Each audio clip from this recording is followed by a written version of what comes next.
ফ্রিজের হ্যান্ডেলে দেখো কত ব্যাগ ঝুলছে, ব্যাগ হেডফোন সব ফ্রিজের হ্যান্ডেলের মধ্যেই ঝুলিয়ে রেখে দিই।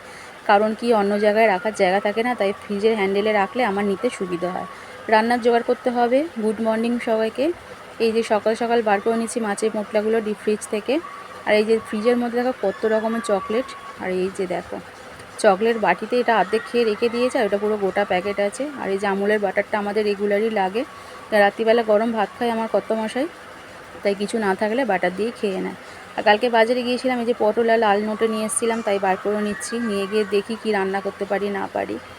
বা ফ্রিজ থেকে সব সবজিগুলো বার করছে। আর এই যে দেখো পেঁপেটা খারাপ হয়ে যাচ্ছে। কত পেঁপে খাবো, মাসির বাড়ি গিয়েছিলাম, এক গাদা পেঁপে নিয়ে এসেছি, খানিকটা হয়ে গেছে আর এখানে আধখানা আছে, আর আধখানা আর গোটাটা খারাপ হয়ে যাচ্ছে। থাক, যতদিন থাকবে। ফ্রিজের মিউজিকটা বেজে উঠলো, তাই একটুখানি সুইচটা টিপে দিলাম যাতে আওয়াজটা বন্ধ হয়ে যায়। আর এখানে ডিপে ডাবাতে কি রাখি না একদম মনে থাকে না, জানো তো।